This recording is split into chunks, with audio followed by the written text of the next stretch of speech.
Bonjour à tous, ravi de vous retrouver ce lundi 12 janvier pour votre émission Gazelle Foot. Au sommaire de cette émission aujourd'hui, le foot algérien, le match Tunisie-Algérie d'hier soir. Nous allons refaire le match avec nos invités d'aujourd'hui. Quelques infos sur le championnat algérien qui est actuellement à l'arrêt pour la trêve hivernale. L'histoire qui fait le buzz en Algérie, et oui, l'éventuelle signature de Nicolas Anelka au net de Hassan Day, Info Mercato. Voilà, pour finir, j'ai le plaisir d'être accompagné aujourd'hui ici sur le studio de Radio Gazette 98 FM, monsieur Nordino Dali. Bonjour, amis auditeurs, bonjour. Je profite de l'occasion pour souhaiter un Est-ce que c'est un SGSM guess? Gaz pour On est en toute la quelle année? en 2600, je ne me rappelle Ah plus. ouais, ouais, c'est pas ça. Je vous dirai ça tout au long de l'émission. Donc pour la deuxième partie, nous allons parler aussi de Montpellier, de ce match face à l'Olympique de Marseille, de ce vendredi soir. Marseille qui perd le fauteuil de leader de championnat. On parle aussi de la Ligue 1, on termine par un tour d'Europe. Et aussi un petit mot sur le Ballon d'Or quand même. Pour ça, on aura notre ami de la Marseillaise, Michel Garossio, qui va nous faire le plaisir de participer avec nous tout à l'heure à partir de 18h30.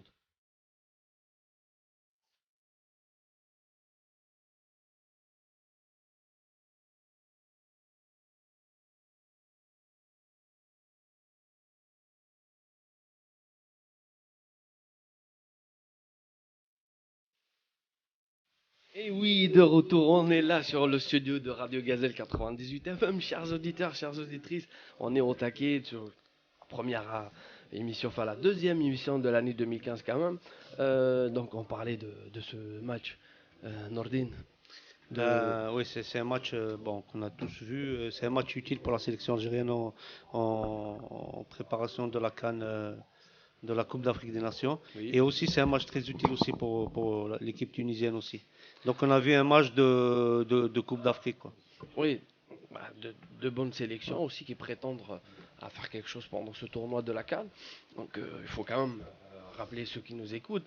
Le match Tunisie-Algérie d'hier soir s'est déroulé en Tunisie, au stade de Rades. C'est soldé par le score de parité un but partout. Mis à part ce score un peu anecdotique, beaucoup de choses à dire concernant cette rencontre amicale. Le jeu des Verts, de la sélection algérienne, la prestation des joueurs, également l'expulsion de Yacine Kadamoro, controversé, et entre autres, nous allons crypter toute la rencontre, nous allons refaire le match étape par étape avec nos invités. Je rappelle quand même pour ceux qui viennent nous rejoindre que tout à l'heure, à partir de 17h15, on aura l'ancien international algérien Moussa Saïb qui va venir débattre avec nous concernant ce match. Sinon, en attendant, tranquillement avec mon ami Nordin, on va commencer ce match-là. Déjà, pour commencer, on va parler des compositions.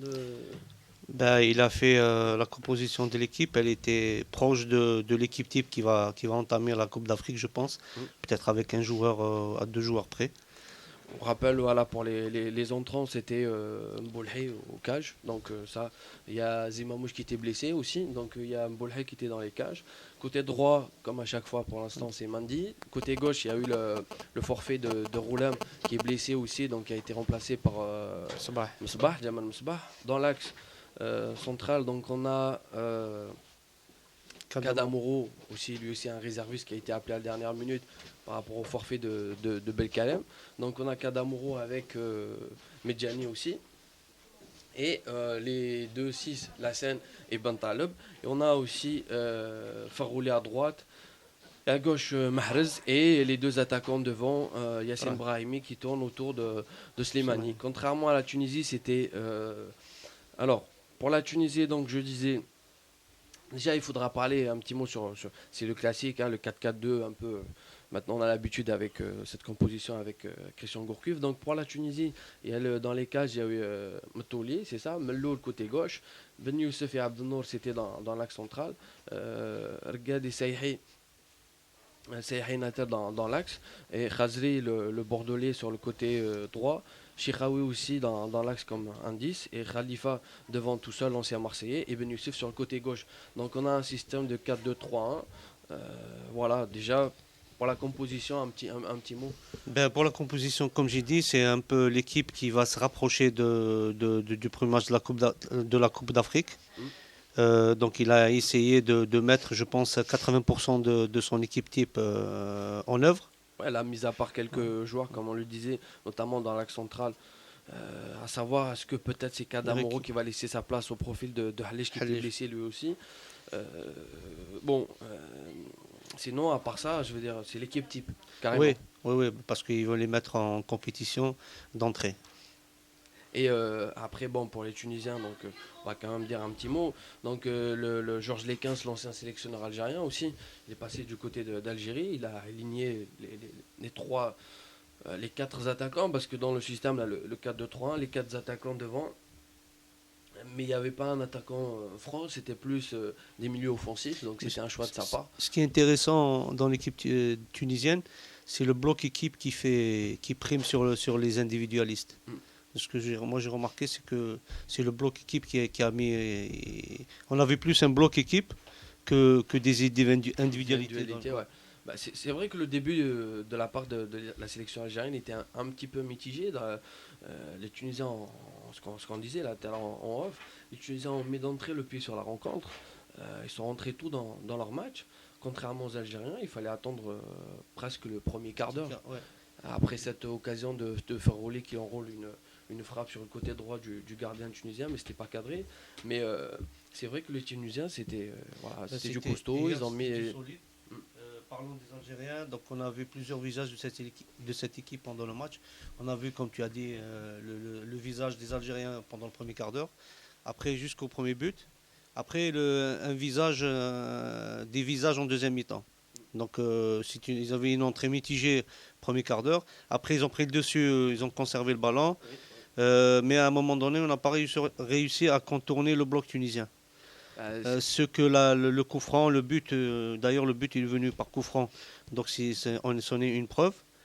Donc on a eu des difficultés surtout à contourner le bloc tunisien à 25 à 30 mètres de leur cage, quoi.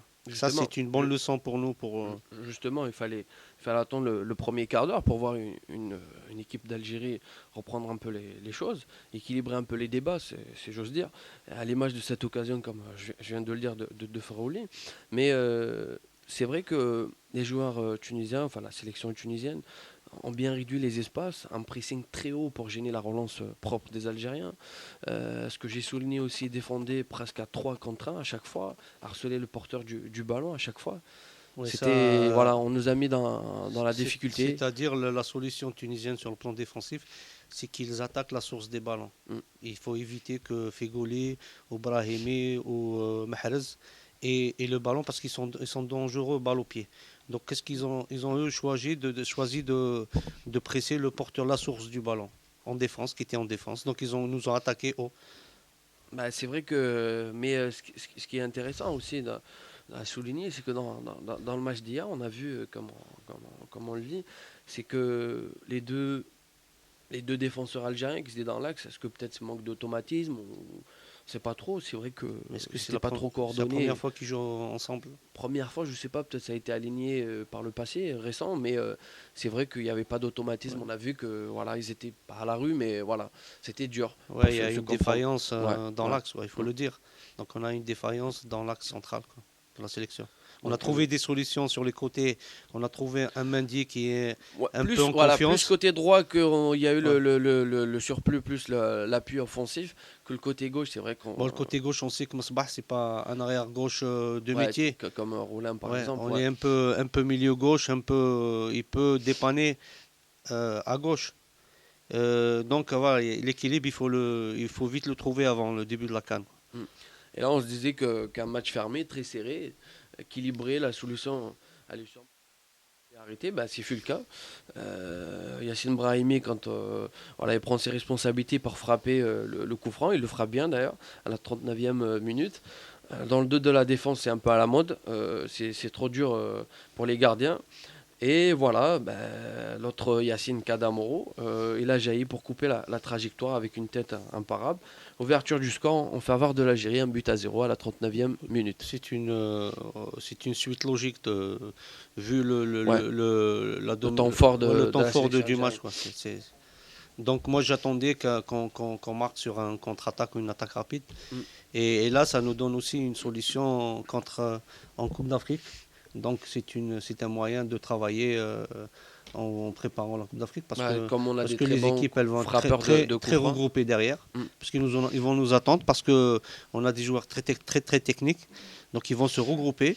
Et nous, soit, comme on en parlait tout à l'heure, soit on procède par des contre-attaques ou des attaques rapides. Mais après, là où je me permets de vous couper, c'est que le sélectionneur algérien, il dit, moi j'ai ma philosophie, je joue comme ça. D'ailleurs, on l'a vu hier, il ne s'est pas adapté à la situation. Il aurait pu changer pendant un petit moment pour faire des longues balles ou quelque chose comme ça. Mais il a préféré à chaque fois revenir de derrière, construire, alors qu'on a vu que c'était pas aussi facile que ça. On s'adapte à la situation de jeu.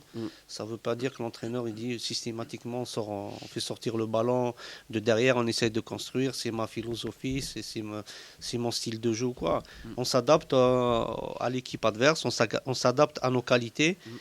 Comme je vous dis, nous, maghrébins ou algériens, on est plus orienté vers le football rapide, vers le contre-attaque, vers les attaques rapides, construire le jeu, contourner, parce que je pense qu'on n'est pas capable de le faire. Non, ils l'ont déjà fait pendant les matchs de qualification. Mais si on analyse les buts marqués, je vous renvoie sur le but qu'on a marqué. De droite, c'est fermé, on contourne l'adversaire. Voilà, on contourne l'adversaire, on repart par derrière. Voilà, moi je pense, nous, c'est notre façon de faire, notre qualité essentielle, c'est d'aller vite. Jeu vers l'avant. C'est pas un jeu direct, mais jeu rapide. Ça peut être un jeu rapide avec minimum de passes. Ouais, pour faire un jeu rapide, il faut avoir des joueurs très techniques. On les a. Mais encore une fois, on reproche un peu aux sélectionneurs algériens d'aligner les deux. Fikoli Ibrahimé. Non, je parle déjà. Les deux 6, Lassane et Bentaleb. Deux profils identiques. Voilà, c'est deux profils en plus en gaucher. C'est plus une sentinelle qu'autre chose. Donc, généralement, quand on fait ce système-là avec deux 6, c'est plus en.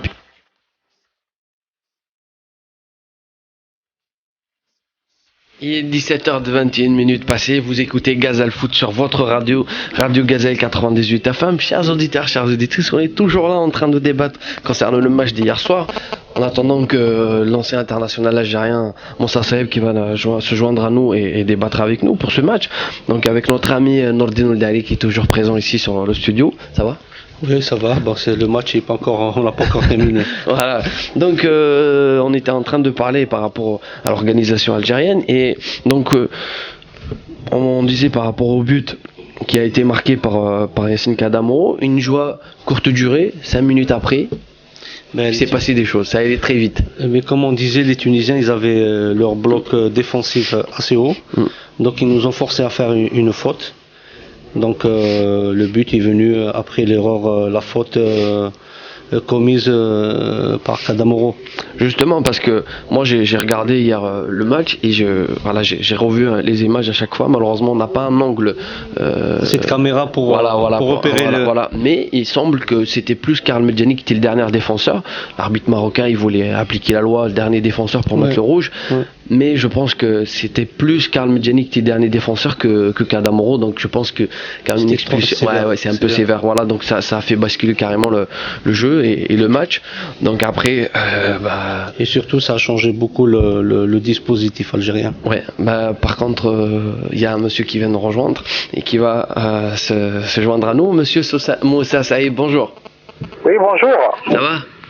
Alhamdoulilah, ça va, on peut y aller. Il fait pas trop froid chez vous, ça va? Si, c'est pas le temps de Marseille, je crois, là. Nous, on a le soleil, hein. Ah, profitez-en, hein. Faut le passer un petit peu, faut le tomber un petit peu. On a besoin de soleil, là, déjà. On va vous l'envoyer à travers notre émission, c'est pour ça qu'on vous invite, c'est pour ça qu'on fait appel à vous, pour participer avec nous. Donc, je vous explique qu'aujourd'hui, c'est un peu spécial. Forcément, je sais pas si vous connaissez, monsieur Nordin Oldali. Oui, bonjour, Moussa. Oui, bonjour. Ça va? Ça va, c'est Gassam Gaz. Ah, c'est Gassam Gaz, exact. En plus, ça tombe avec les Naël, donc c'est bien. Par contre, il faut lui dire en quelle année nous sommes. Moussa, il le sait pas. Ah sans déconner, même moi aussi. Hein, oh là là, c'est pas aussi quoi, c'est Camille. C'est comme ça, donc on vient nos jours. Hein, 1965, 56 ou 65. 65, voilà. Donc, je vous le dis, heureusement que je suis là. 64, voilà, heureusement que je suis là. Ah bah tant mieux, voilà, moi tu sauves les meubles. Ouais, donc, cher ami, on était en train de parler de ce match d'hier soir. On était en train de dire que c'était un match très intéressant dans le sens où il y avait des leçons à retenir, il y avait des choses à corriger. On a encore un peu de temps pour le faire parce que c'est vrai que, comment dire, la sélection algérienne, c'est pas qu'elle a été bousculée, mais c'était un peu dur hier soir.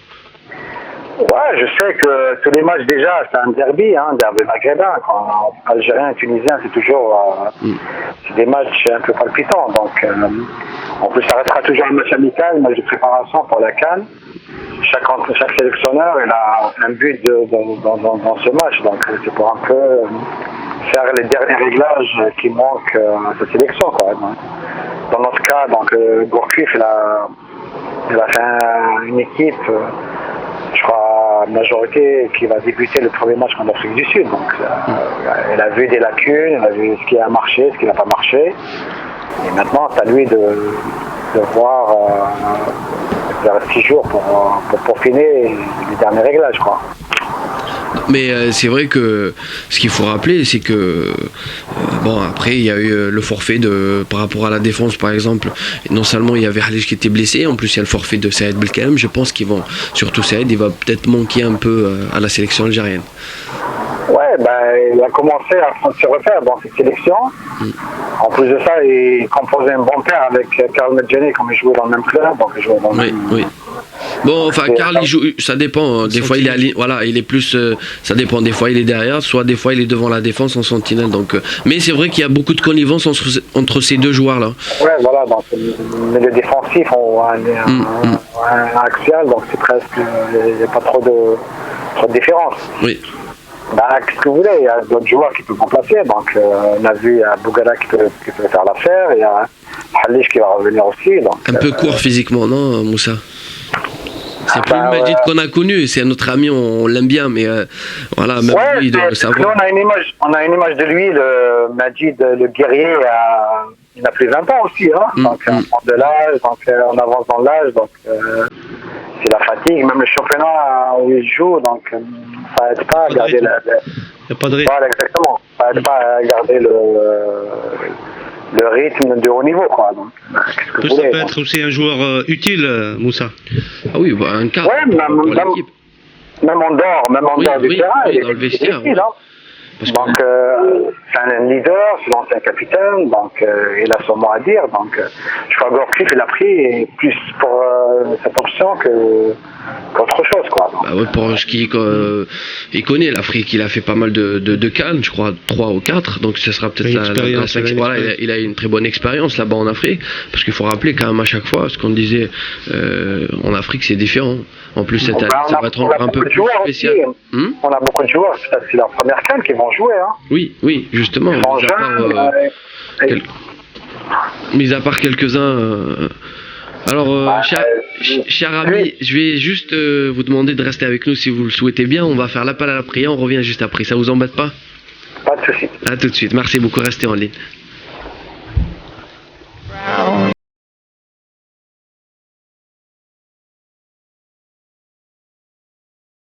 Gazal Foot, toujours comme tous les lundis à partir de 17h sur 98 FM. On a toujours notre ami Moussa Saïb au bout du fil. Donc on va quand même terminer de débriefer sur ce match de l'équipe nationale d'Algérie parce qu'il y a pas mal de choses intéressantes à aborder avec l'ancien international algérien. Moussa, vous êtes toujours là? Ouais, je suis toujours là, ouais. Bah, c'est parfait. Que demande le peuple? On est très ravis de vous avoir avec nous aujourd'hui, comme à chaque fois. Vous le savez très bien. Donc, on était en train de parler. Donc, on s'est arrêté. Vous êtes arrivé à la mi-temps. Donc, on était en train de parler de cette expulsion de Kadamoro. Je ne sais pas si vous avez vu les images. Est-ce que vous pensez que c'était bon? Nous, on croit que c'est Medjani qui était le dernier défenseur. Donc, c'était une expulsion sévère.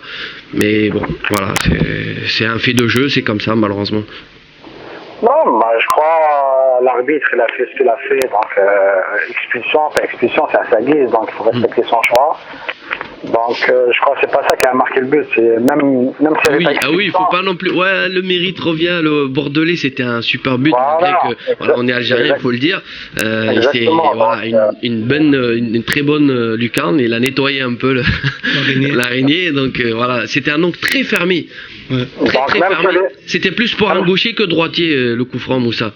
Mais même s'il n'y avait pas expulsion, il y avait coup franc, donc il y avait un carton jaune. Oui. Le coup franc, donc c'est ça ça n'a pas empêché le Khazé de marquer le but. Oui, non, c'est vrai. Mais bon, après, si on est à 11 contre 11, c'est toujours mieux qu'être en infériorité à 10 contre 11. C'est-à-dire pour ne pas, la deuxième mi-temps a été un peu faussée pour le sélectionneur, donc il voulait voir autre chose, donc il avait un autre schéma tactique. Ouais, il est revenu à 4-4-1, il a, bon, voilà, justement, à cause de tout ça, donc il y a des joueurs qui ont payé de leur place, donc il y a la sortie de la scène aussi. Peut-être c'est un mal pour un bien aussi, peut-être en Coupe d'Afrique on aura des expulsés, au moins il va savoir comment on va faire, comment gérer, donc là... On avait aussi des matchs, des équipes gagnées à 10 contre 11, hein, gagner des matchs. Hein. Il y avait de la place, franchement, il y avait de la place. Surtout, je trouve, ce qui est dommageable hier, c'est qu'on n'a pas vraiment utilisé les coups de pied arrêtés à chaque fois. On ne s'est pas vraiment impliqué pour les frapper bien comme il faut, parce qu'on connaît l'importance des coups de pied arrêtés dans le foot moderne, parce que ça, la preuve, déjà on a marqué, voilà. Et même les Tunisiens, ils ont égalisé par un coup franc. Donc, pour dire... ça va pas l'arrêter, Voilà. Et c'est vrai qu'après la sortie de Kadamro, bon, on peut discuter du moment l'erreur qu'il a effectuée, il a donné le ballon dans l'axe à Bentaleb, alors que lui, je sais pas si c'est un manque de communication, un manque de concentration. Exactement. Donc, moi je voulais bien parler de ça que de l'expulsion. Donc voilà, c'est vrai que on avait trop de déchets dans le jeu. Ouais. On perd trop de balles faciles, donc c'est pas les habitudes des joueurs algériens. Donc, Moussa, autant que coach, autant qu'entraîneur, quand si vous êtes dans la même situation que Christian hier par exemple, vous voyez que Likan, s'il vous met un bloc très haut pour vous étouffer un peu, les relances propres, est-ce que vous allez s'adapter à la situation pour modifier? Si vous devez le faire, vous faites quoi, par exemple hier soir? Non, on ne peut rien modifier, il faut garder toujours le même schéma tactique. Donc, non, je parle pas du schéma tactique, la manière de jouer. Est-ce que relance propre par derrière ou des langues bas, comment vous auriez pu faire hier par exemple? Moi, je garde toujours ma façon de jouer, donc il faut garder toujours ça rien. Peut-être nous, l'Algérie, dans les matchs qu'on a joué cette sélection, on n'a pas affronté les équipes qui l'a poussé, je crois qu'elle a affronté les équipes qui l'avaient joué. Et là, ça donne un peu une idée à l'entraîneur quand on est en difficulté, quand une équipe qui nous presse, qu'est-ce qu'on doit faire. Oui. Donc c'est pour ça, pour moi, ce match, il est riche en enseignements. Ah oui, c'est ce qu'on le dit depuis le début de cette émission. Ouais. C'est très important parce que ça nous laisse un peu de temps pour essayer. Certes, il n'y a pas beaucoup de temps, mais voilà, il y a des choses à revoir, notamment d'essayer de... oui. Peut-être à part le Mali qui nous a un peu bousculé, mais les autres équipes, on nous l'a joué. Donc là, c'est bien de voir la difficulté quand on est bousculé. En plus, on est à 10 contre 11, donc c'est de trouver des solutions, je sais pas. Donc, moi, ce qui me disait aussi, il y a autre chose. Donc, il y a trop d'individualisme chez certains joueurs. Donc il faut être un peu plus collectif dans des situations comme ça. Donc moi par exemple je prends le cas de Brahimi, donc peut-être qu'il a trop gardé le ballon maintenant. Hier il a essayé de dribbler tout le monde, malheureusement c'était pas évident. Les yeux sont braqués vers lui maintenant, c'est lui le catalyseur de cette équipe. Donc tous les regards sont braqués. Moi, c'est le conseil que je lui donne. Donc, quand on a des joueurs sur ton dos, donc il vaut mieux simplifier ton jeu. Joue simple, tais-toi oublié. Et oui, justement, je vais faire un parallèle un peu disproportionné. Quand on regarde par exemple Messi pendant une période où il était intenable, c'est ce qui se passait. On se focalisait que sur lui, alors qu'on savait que le danger peut venir de part et d'autre. Et donc lui, il avait cette capacité de se faire oublier, ce que vous venez de dire. Et Dekro, c'était un électron libre. C'est un peu ce qu'il fait Yassine Brahimi avec la sélection algérienne. Voilà, il est derrière, il tourne autour de Slimani. Mais c'est vrai que quand on est confronté à des joueurs ou des situations comme celle d'hier, il faudrait évoluer autrement et changer comme se faire oublier, je pense. En Coupe d'Afrique, il va être surveillé. Donc maintenant, c'est à lui au sélectionneur, comme il est jeune, donc peut-être que c'est pas ça. sur le sélectionneur ou les gens d'expérience qui vont lui parler de ça, donc de se faire oublier, de s'éloigner du marquage, donc comment s'éloigner, comment... Varier le jeu. Ouais. Décrocher, peut-être. Exactement, c'est décrocher, ouais, se faire oublier, de revenir derrière, laisser la place à d'autres d'aller à sa place. Parce que quand il va avoir un marquage, c'est comme ça. Hein. Ah, mais de toute façon, on le connaît, c'est désagréable pour un joueur qui est très technique, voilà, il aime bien avoir de l'espace moi, si je parle en connaissance de cause, hein. Moi, quand il y a quelqu'un qui se colle derrière moi, j'aime pas ça. Il y a personne qui aime ça, je pense, hein. Tous les joueurs techniques n'aiment pas. Ouais, ils aiment pas ça, ouais, ils aiment bien avoir la liberté de jouer, dribbler, garder le ballon, toucher beaucoup de balles, donc c'est comme ça, hein. Dans le football... il faut savoir prendre des coups, il faut savoir gérer les aléas d'un match, quoi. Donc. Moussa, ouais, pourquoi moi je vous ai posé cette question? Bon, vous n'avez pas répondu à moitié, mais je peux vous l'accorder. Moi, je voulais en fait, voilà, pour savoir par rapport aux prises de risque hier soir, parce que pourquoi je vous ai posé cette question, si vous modifiez la façon de jouer, parce qu'on a regardé hier les défenseurs à chaque fois, ils essayaient de relancer proprement, mais il n'y avait pas trop de solutions, compte tenu que les 4 attaquants tunisiens, ils faisaient un très bon marquage, presque à la culotte, comme à l'ancienne, et c'est vrai que peut-être une solution genre longue balle ou deuxième ballon, jouer en pivot comme il y a Slimani, voilà, pour je sais pas, qu'est-ce que vous... dans ce jeu-là, il y a des solutions, donc soit balancer et inverser le pressing, donc au lieu d'avoir le pressing sur nous, on inverse, de faire monter en bloc, de monter le bloc vers l'avant. On était très bas hier. Voilà, au lieu de subir le match.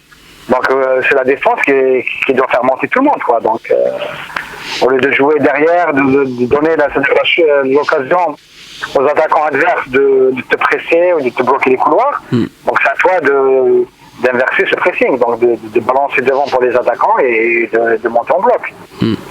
Ah, mais c'était très fermé, c'était trop tactique, mais bon, après... Ouais, c'était trop tactique, ouais, donc il va être physiquement très très fort. Ouais, ouais. Et nos joueurs sont plus techniques que physiques, mis à part quelques-uns. C'est ce qui m'inquiète dans cette CAN, donc je sais pas... Est-ce que nos joueurs ils sont prêts à subir le combat physique? Il ne faut pas oublier, les joueurs noirs ils sont plus physiques que techniques. Oh, Moussa, on n'a pas envie d'avoir soit ce racisme derrière ou... Non, on va pas faire une histoire Sagnol bis. Moi j'ai joué. Non, je taquine un peu, on rigole, il n'y a pas de souci. Je sais très bien, comme vous le dites, c'est pas... Ils aiment bien le combat physique, même sachant que dans le groupe, il y a le Ghana qui sont hyper techniques, il y a le Sénégal aussi, il y a des joueurs techniques. Donc moi, je parle d'un combat physique. Oui, de toute façon, les Africains, en général, ils sont réputés, non seulement, c'est vrai que la première qualité chez c'est plus athlétique, donc ils sont costauds, et c'est vrai, mais maintenant, ils ont allié tout ça avec la technique, parce que la plupart, même de leurs joueurs, ils sont issus aussi de l'immigration, et je veux dire, ils sont en Europe, ils ont été même formés ici en Europe, donc ils apportent quelque chose en plus à leur sélection d'origine. Leur formation. Voilà, ils apportent quelque chose. Tu remarques pourquoi je t'ai dit un combat physique, c'est un combat comme le Mali nous a imposé au match retour. Ah oui. Et même à l'aller, s'il n'y avait pas le but de Medjani hors jeu, qui était entaché d'une position d'hors jeu, encore une fois, c'était effet de jeu. Pour ça, je t'ai dit, j'ai eu peur d'avoir le même schéma de match, quoi. Donc, maintenant, les sélectionneurs des autres nations vont voir ça, ils vont dire peut-être nous... on aime bien... ils vont s'appuyer, c'est sûr et certain. Hier soir, même le commentateur de nos confrères sur la chaîne qui a diffusé le match en Tunisie, il disait très bien qu'il y a des superviseurs, voilà, que ce soit du Ghana, que ce soit du Sénégal. Donc ça, c'est évident. Ils étaient là hier, parce qu'il faut rappeler quand même, quand on regarde à la télé et quand on est sur le stade, c'est pas pareil, parce que pour faire cabine, on ne voit pas vraiment les lignes, on voit pas... Voilà, il y a certaines choses qu'on peut pas bien... positionnement des joueurs, voilà. Donc c'est pour ça qu'on se déplace sur place pour aller voir éventuellement et prendre des notes. Je pense que maintenant... Même le nôtre, ils ont fait la même chose. Oui, non, mais j'imagine bien, ça c'est évident. Mais encore une fois, ce que je... Oui. Ouais. Mais encore une fois, ce que je disais, voilà, c'est vrai que sinon, qu'est-ce qu'on retient de ce match, coach Moussa? L'essentiel, on n'a pas perdu. Donc on garde l'invincibilité. Pour moi, c'est déjà important. Donc de partir faire un crâne, c'est bien pour le moral d'y aller comme ça que d'y aller avec une défaite. Et c'est vrai qu'on l'a dit aussi, on l'a répété à chaque fois, c'est un très bon test pour la sélection algérienne. Il y a aussi, même, ça peut arriver d'avoir un joueur en moins lors du tournoi de la CAN, parce qu'il y a l'arbitrage, il y a pas mal de paramètres qui rentrent dans le foot africain. Et voilà, c'était... Est-ce que vous trouvez qu'ils ont bien géré la situation hier soir ? De jouer une mi-temps en Tunisie à l'extérieur contre une très bonne équipe de Tunisie qui était dans le même groupe que le Sénégal et l'Égypte. Première du groupe, je crois, ou deuxième. Donc, c'est pas facile. Donc, maintenant, comme je t'ai dit, ce match est riche en enseignements, sachant que cette équipe de la Tunisie, elle a affronté le Sénégal. Oui. Mais c'est dans le même groupe, et nous aussi, on va avoir affaire au Sénégal dans le même groupe. Donc, ça donne des idées aux sélectionneurs du niveau de cette équipe d'Algérie avant la CAN, quoi. Un petit mot peut-être, notre ami. Je voulais le demander, Moussa, par rapport à notre profil de joueur et au système de jeu proposé par l'entraîneur. Qu'est-ce que vous en pensez ?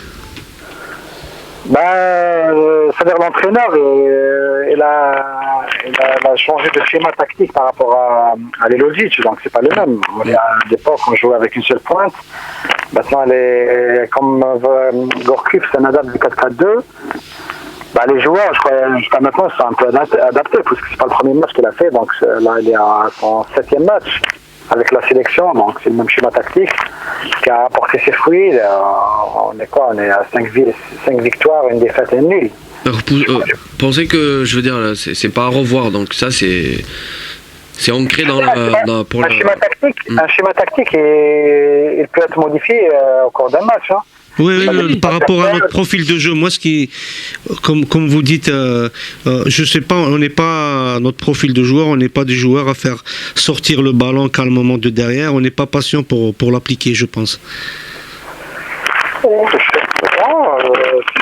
Ces derniers temps, ça va, donc j'essaie de jouer au ballon, donc de faire sortir. Pas comme avant, peut-être on balance un petit peu, de derrière vers l'avant, maintenant... Je sais pas, le profil, moi je trouve, il est bien pour l'équipe, hein. Sincèrement, il est bien, le 4-4-2, donc pourquoi pas. Toutes les équipes maintenant jouent avec une pointe et ils font du copinage de sélection. Et si par exemple nous on garde le 4-4-2 et si ça marche bien, tant mieux. Ouais, donc je sais pas si j'ai répondu à ta question, non. Non, mais bon, c'est une vision parce que, comme j'ai dit, nous on est adeptes d'un football rapide. D'un 4-3-3, ce que tu veux dire quoi. Un 4-3-3 ou 4-2-3. 4-2-3-1 avec les trois offensifs qui font la différence sur le plan offensif. Avec un attaquant de pointe qui... mais de toute façon... Moi, je suis un adepte du 4-3-3, moi, sincèrement. Comme on a à l'époque deux très bons ailiers, donc... Non, mais de toute façon, même s'il va revenir à 4-2-3-1, c'est Brahimi qui va descendre en 10, donc... presque la même chose, il n'y a pas beaucoup de différence, mais c'est vrai que c'est pas ce qu'on reproche, mais ce qu'on aimerait savoir, c'est que on le saura pendant le tournoi, mais c'est vrai que certes, c'est bien de camper sur ses positions et d'avoir une philosophie de jeu, mais quand on est confronté à des situations telles qu'on était hier, face à une très bonne équipe bien organisée, qui a réduit les lignes, qui a donné qui a laissé moins d'espace, qui a fait un pressing, mais vraiment sur le porteur du ballon, et c'était dur hier. Donc peut-être on aurait pu faire autre chose. Peut-être ça va donner à réfléchir à Gourcuff. Je pense que là, il a dû... là, c'est... Voilà, le 4-4-2. Mais il ne faut pas oublier, on n'a pas fait un 4-4-2, on a fait un 4-4-1. Donc, avec une seule pointe. Oui, non, mais on le disait, c'était pas un vrai attaquant. Yacine est derrière Slimani, c'est lui qui alimente Slimani, malgré que, il n'y a pas eu assez de ballons pour Slimani aussi. Lui, il a essayé de faire ce qu'il pouvait. C'était pas évident aussi. C'est un peu embêtant pour un attaquant, ce genre de match, quand il ne reçoit pas beaucoup de ballons. Donc, Après, les gens ne comprennent pas. Ils se disent, voilà, il n'a pas bien joué ou quelque chose comme ça. Mais quand on n'a pas de ballon, on ne peut pas bien jouer. Hein. Et oui, non, nous, on comprend, cher ami. Ne vous inquiétez pas, on connaît un tout petit peu le football. Ouais, mais il y a d'autres, on va dire voilà, qu'est-ce qu'il faut dans l'équipe, il n'a pas joué, il n'est pas bien, il est ça. Mais le pauvre malheureux, donc, quand tu ne reçois pas de ballon sur un avançant, tu ne fais pas que courir. Ouais. Il a essayé avec une tête Aussi, il est 1 contre 3, généralement, il est 1 contre 2 contre 3 tout le temps. Mais c'est vrai que rapidement, il faudrait qu'il revienne Hallich et Roulem. Parce que je ne sais pas si vous partagez un peu ce qu'on disait par rapport à l'appui offensif, le surplus. Sur le côté droit, ça va, Mandy, mais le côté gauche, Mosbah, il n'a pas fait autant. Ouais, mais tu sais, entre Mosbah et Roulem... Oui, c'est sûr, il y a une différence de profil différent. Par exemple, tu vois, défensivement, Mosbah, elle est mieux que Roulem. D'accord. Oui. Et offensivement, c'est l'inverse. C'est Roulem qui est mieux que Mosbah. Donc, on aimerait bien avoir les deux. Hein, deux honneurs. Donc, mais malheureusement, non, on ne peut pas en avoir tout. Donc, vous savez, Fawzi. Il vaut mieux avoir deux bons arrière gauche que d'avoir un seul. Hein. Ouais. Enfin, de toute façon, quoi qu'il arrive, voilà, on a tiré des conclusions hier. Je crois que le sélectionneur et son staff, ils ont très bien pris, ils ont pris des notes et ils vont les travailler pendant le peu de temps qu'ils vont avoir avant le tournoi. Et en espérant que voilà, ça va apporter ses fruits pendant le vrai match officiel. Face à... Parce que là pas pour la sélection algérienne dans cette compétition, c'est-à-dire la sélection algérienne ne va pas aller pour faire de la figuration pour aller en quart en demi-finale. C'est parce que ce qui intéresse tout le monde. Ce qui intéresse tout le monde, c'est de gagner le trophée.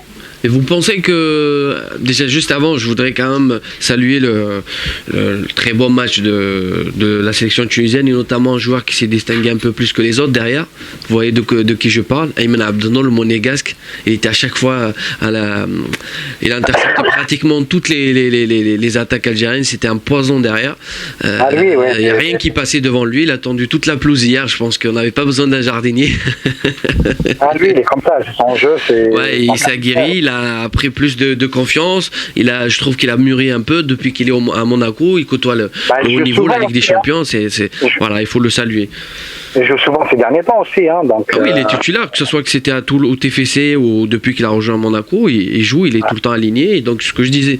Sinon, Moussa, maintenant qu'on a fini de parler de ce match, comment vous voyez la suite pour la sélection et notamment son parcours pour la CAN qui va se dérouler dans très peu de temps? Nous, c'est-à-dire, moi je les vois par rapport au parcours qu'on a fait en Coupe du Monde, donc on n'a pas le droit à l'erreur, on n'a pas le droit à y aller pour y aller en Coupe d'Afrique. Donc ça dure longtemps, depuis 90. Hein. Quand on voit, par exemple... Il faut rappeler quand même que vous faites partie de cette génération qui a connu le football algérien et que voilà, vous étiez avec le groupe de 90 quand vous avez remporté la... décisive en finale aussi. Ah, moi, je vais pas dire mon âge, mais je me rappelle pas. Moi, j'avais 21 ans, ça va, moi, je peux le dire, j'avais 21 ans. Je me rappelais pas à l'époque, donc... Moi, j'avais 21 ans, donc j'étais champion d'Afrique à l'âge de 21 ans. Moi, comme je t'ai dit, depuis 90, on n'a pas gagné un trophée pour une sélection comme l'Algérie qui a fait un très très bon parcours en Coupe du Monde. Donc maintenant, il ne reste que ça. Il reste à gagner un deuxième trophée et un troisième. Et vous pensez que la dernière fois, on avait votre ami peut-être Hakim Den aussi qui nous disait que finalement, il faut être patient avec cette équipe et pour lui, il ne sera pas surpris de les voir même sortir du premier tour. Pour lui, cette sélection commence à récolter les fruits dans 2018, je crois, il a dit 17. Moi, sincèrement, je serais déçu. Je ne serais pas de même avis. Pas le même avis que non, moi je serais déçu. Donc, il ne faut pas oublier.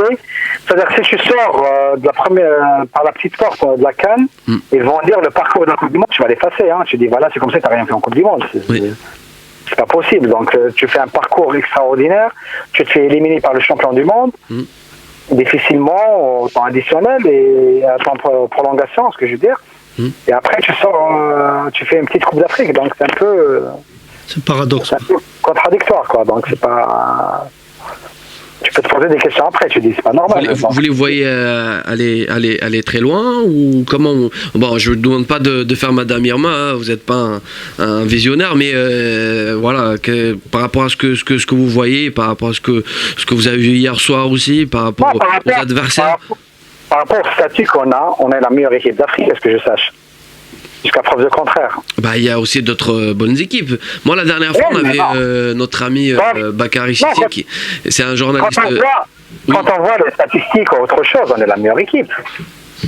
Oui, bon, moi ce que je voulais donner l'exemple du Sénégal, par exemple, en 2002, ils ont fait un super tournoi mondial, je sais pas si vous vous rappelez, ils ont même battu la France, mais juste après, c'était le néant pendant 4... Peut-être si c'est à la fin du génération, là, cette génération, elle est en plein boom, quoi. Elle doit être en plein boom. Elle doit s'inspirer, je pense, de la Coupe du Monde, Moussa. Mais nous, c'est pas la même chose. Eux, c'est une génération qui était vers la fin. Et nous, c'est une génération qui débute, donc c'est des jeunes qui débutent. Comme je t'ai dit, la majorité vont voir c'est la première CAN. Peut-être celui qui a fait des CAN, c'est la deuxième fois. C'est sa deuxième CAN, donc ils ont soif. Donc, ouais, mais après, encore une fois, vous connaissez très bien les conditions de l'Afrique, surtout en plus cette année. Toi, en t'écoutant, tu es pessimiste, hein, moi. Hein? Tu es pessimiste. Non, mais je suis pas. Non, faites pas passer pour. Non, je suis pas d'accord, cher ami. Non, moi je dis ce que je vois, voilà, je suis comme. Par rapport au match d'hier, je crois pas mal d'Algériens qui vont dire qu'ils vont commencer un peu à. Ça les a un peu refroidi, quoi. Donc ils vont dire. Non, moi c'est pas ça qui m'a refroidi. Moi, ce qui m'a refroidi, c'est que je prends les exemples qui sont devant moi, qui sont réels. C'est que moi j'ai des informations. Je sais très bien qu'en Guinée ça va être compliqué, dans le sens où il y a des hôtels qui vont être partagés par pas mal de sélections, les camps d'entraînement pareil. Donc voilà. Et en plus, ce qu'on a vu, oui. Moi, je suis pas d'accord de rentrer dans les conditions parce que les conditions sont toutes pour toutes les équipes. Hein. C'est pas que pour l'Algérie ou pour le Sénégal ou autre chose. Toutes les équipes sont dans le même panier. De toute façon, il faut faire abstraction à tous ces problèmes. Le terrain, il est pour tout le monde. Donc, il n'y a pas une partie qui est bonne pour une équipe et l'autre non. Donc, on joue sur le même terrain. Après, c'est les qualités des uns et des autres. Donc, moi, je te dis, mon point de vue, donc, je suis algérien. J'aime ma sélection comme. Non, moi je l'aime pas, moi, la sélection. Non, je parle de moi. Chacun est libre de ça. J'ai pas dit ça, moi. Non, mais je vous taquine. Après, je sais, là tu me cherches aujourd'hui, hein. Qu'est-ce qui t'arrive? On fait un pari alors. Ah, les paris, moi je suis pas un bon parieur, hein, malheureusement. C'est moi, je te dis mes souhaits, je dis par rapport on souhaite tous que la sélection aille le plus loin possible dans ce tournoi, parce que c'est vrai que ça fait un petit moment. Je pense que c'est le moment ou jamais avec cette équipe talentueuse, parce qu'on a des très bonnes individualités. Mais c'est vrai qu'après le terrain, maintenant dans le foot moderne, tout peut se passer lors des 90 minutes, voire plus. Donc maintenant il n'y a plus de petites équipes, on l'a vu par le passé, et notamment celle. Il ne faut pas leur faire trop de pression. Faut pas dire faut aller ramer ce type. Mais je sais pas si vous avez suivi un peu les événements quand ils ont été reçus en Tunisie. Les supporters scandaient carrément le peuple veut la Coupe d'Afrique. Donc voilà, les attentes. Ça c'est la mode. Non mais les attentes, je veux dire, ils sont. Ça parle. On était 15e au classement FIFA. On est premier au classement africain. Donc les gens ils vont dire attends, on est meilleur, on a fait une bonne Coupe du Monde. Donc c'est ça. Cette sélection elle a donné envie au peuple d'y croire. Quand tu fais une Coupe du Monde pareille, c'est normal de dire voilà, après il y a 6 mois après il y a une Coupe du Monde, une Coupe d'Afrique. Tu vas pas dire je vais aller pour jouer une demi-finale, en quart de finale, je vais aller pour gagner le titre. L'objectif, Christian Gourcuff il est diplomate pour finir, il dit que je veux gagner tous mes matchs, et sinon le président de la fédération il dit c'est le demi-finale. Donc, moi je crois pas à ça, je crois pas une seconde à ça. Ouais. Je crois plus la version de l'entraîneur que du président. Ok, cher ami, en tout cas, sachez que ça nous a fait un grand plaisir, comme à chaque fois, de vous avoir parmi nous aujourd'hui. Plaisir à partager. Voilà, sinon. Oui. J'espère que j'étais pas un peu collant ou quelque chose comme ça. Hein? J'espère que j'étais pas un peu désagréable, non, par rapport Non, au contraire, c'est pour ça qu'on vous aime, parce que vous n'avez pas de langue de bois, c'est pour ça on vous aime. Vous dites ce que vous pensez réellement, donc c'est pour ça, cher ami, vous inquiétez pas pour ça. Y a pas un petit mot pour votre ancien club, quand même, la JSK? La JSK, malheureusement, ils sont un peu dans une tournure un peu délicate, donc on n'arrête pas de changer d'entraîneur, on n'arrête pas de changer des trucs. On vous a pas appelé pour... Ah non, le football, ça ne m'intéresse pas pour le moment. Non. Bon. C'est quoi les projets de Moussa en ce moment? Profite de la famille, se reposer? Pour le moment, exactement. Pour le moment, j'ai mes enfants qui sont en bas âge. J'essaie de m'occuper d'eux. Je crois que c'est le meilleur job au monde. Exactement. Mais bon, on n'est pas rémunéré malheureusement. Ah si, ça va. Attends, la rémunération. On n'est pas payé quand on le fait, ce métier. Ah, exact. Ah bah c'est bien, hein. Ce n'est que du bonheur. On est rémunéré par le bonheur. Oui, bien. Bah, ça vaut rien. Ça n'a pas de prix, sincèrement. Par rapport au football, ce qui se passe en Algérie, on voit tout ce qui se passe sur le terrain. On voit toutes les déclarations, les trucs, ça donne une idée par rapport à que c'est un milieu pourri. C'est cinéma, c'est du cinéma. Donc, alors, puisque vous me parlez de tout ça, on va peut-être avoir une star du foot mondial dans notre championnat. On parle de Nicolas Anelka Hossein Dey. Vous y croyez? Non, les règlements, on n'a pas le droit, je crois. Oui, il faut 27 ans pour un joueur étranger, mais on parle d'une éventuelle dérogation de la part de la Fédé, mais je pense que c'est... Non, je crois pas. Ouais. Ça, je crois pas. Non, on ne peut pas donner de dérogation parce que sinon tu vas entacher à la réglementation, quoi. Donc le règlement, il est pour tout le monde. Ok, malheureusement. Ok, merci beaucoup encore une fois Moussa Saïb, j'ai rappelé que vous êtes avec nous en direct de Paris. C'est très sympa, on vous souhaite plein de bonnes choses. Profitez bien avec vos enfants et de la famille. Merci, au revoir, à la prochaine. Merci. Merci, ciao. Et oui, on est toujours là, hein. On a eu notre cher ami Moussa Saïb, donc là on va clôturer le dossier de l'équipe nationale d'Algérie. Je pense que ça y est, on en a fait tout le tour, on y a consacré toute la première partie de notre émission. Maintenant on va quand même parler un peu du championnat algérien, malgré que c'est la trêve en ce moment, il se passe des choses. Il y a des équipes qui sont en plein période de préparation pour la deuxième phase. Donc on a eu le buzz cette semaine de Nicolas. Cette histoire de Nicolas. Et oui, chers auditeurs, chères auditrices, ne vous rêvez pas, je n'invente pas les choses, c'est vrai. Il y a Nicolas Anelka qui s'est déplacé en Algérie, donc c'est l'info qui a fait le buzz en Algérie. Et une éventuelle signature d'Anelka, l'ancien international français, il est passé par Chelsea, Real Madrid, voilà, il a un CV tellement énorme qu'on ne peut pas tout citer. Donc il était du côté d'Alger, voilà, on a Hossein Dey. On ne sait pas trop, donc il est venu le vendredi dernier, le 9 janvier, donc il est resté, il a fait je crois 48 heures sur Alger. Lui il dit que quand on lui demande, il dit que c'est une visite de courtoisie, voilà, disait-il. Donc son ami le président de Nahdoul Zmerli, c'est ça, voilà, l'a invité. La presse algérienne a révélé que l'ancien international français est libre quand même, il faut rappeler qu'il est libre de tout engagement depuis la fin de son aventure indienne, qui n'a pas donné vraiment satisfaction. Donc peut-être il se peut qu'il va trouver un accord avec le net, mais selon mes informations, parce que quand même on a contacté des gens à gauche à droite en Algérie, donc malgré que si Nicolas Anelka décide vraiment de jouer en Algérie, et même si le président trouve une dérogation, voilà, mais il faudrait quand même une dérogation de la part de la Fédération algérienne de football, parce qu'il y a un règlement qui dit que pour signer dans un club algérien il faut avoir moins de 27 ans, voilà, donc ça va être un peu compliqué du moment que Nicolas il a 34 ans quand même, voilà. Moi je vais revenir sur ce cas. Je pense faire venir une star comme Anelka, c'est pour promouvoir le football ou le sport dans un pays. C'est pas notre cas, je pense. Mais ça c'est plus pour amuser la galerie. Oui, non, mais j'ai dit faire venir en Inde, c'est pour promouvoir le sport à travers une star. Mais c'est pas, je pense qu'en Algérie, c'est pas notre cas. Nous, c'est pas Anelka qu'on a besoin ensemble, on a besoin de qui? Non, on a besoin de choses sérieuses, on a besoin de règlements, on a besoin de beaucoup de choses dans le football. Non mais moi c'est pas pour taquiner, mais ce qui me fait rire c'est que quand j'ai vu qu'il a visité des installations à J'ai suivi ça, pour ceux qui connaissent pas le stade, moi je connais, c'est un petit stade de combien, qui a une capacité de même pas 10 000 personnes plus. Non, c'est pas Zioui, c'est Bansiam, c'est un petit complexe qui a à Hossein Dey, c'est un centre d'entraînement du NAD. Ah oui, je confonds avec Zioui. Non, c'est pas Stade Zioui. Oui. C'est Bansiam, c'est le complexe, un petit complexe sportif. Au plein centre-ville. À Hossein Dey. Donc il y a quoi à Ouais, je pense que c'est visiter. plus un buzz qu'autre chose, quoi. Parce Il y a quoi que à visiter, toutes les presses ont parlé de ça, quoi. Donc ça fait une publicité pour le club. Sinon, il y a aussi une info. Il s'est passé des choses, je vous dis. Restez avec nous, vous allez tout apprendre. Donc, on va commencer, c'est fait. On a des clubs pro chez nous en Algérie. Et oui, le vendredi 10 décembre matin, le président de la Fédération algérienne de football, monsieur Mohamed Rouarawa, a remis les licences FIFA de clubs professionnels à 5 clubs. Écoutez bien.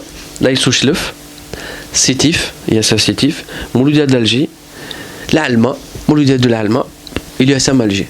C'est toutes les équipes qui participent à la Coupe d'Afrique. Et la JSK. Je pense parce qu'ils ont le- commencé par les équipes qui participent à la Coupe d'Afrique. Je pense qu'elles doivent avoir la licence. Parce que sinon, ils peuvent pas le faire. Ouais.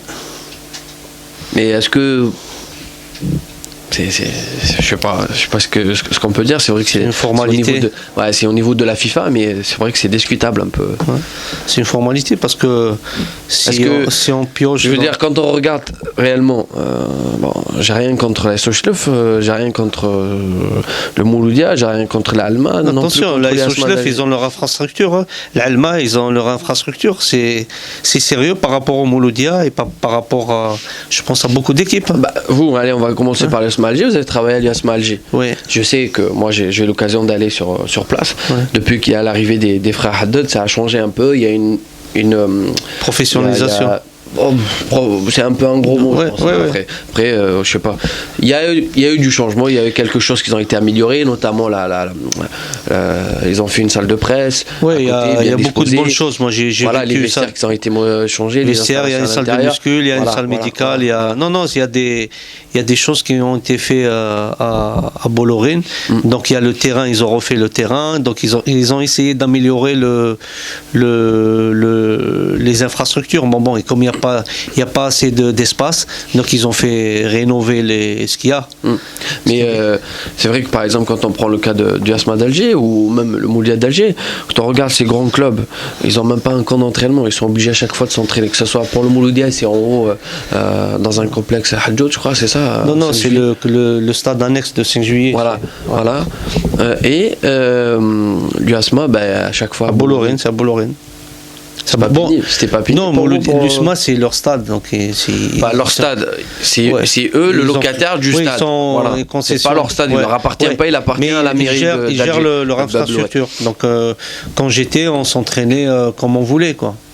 Donc on avait le terrain, on avait la salle de récupération, on avait la salle médicale qui était vraiment performante, on avait une salle de muscule, on a le sauna, il y a tout dans ce stade. Donc il y a tous les moyens pour qu'un club réussisse son travail.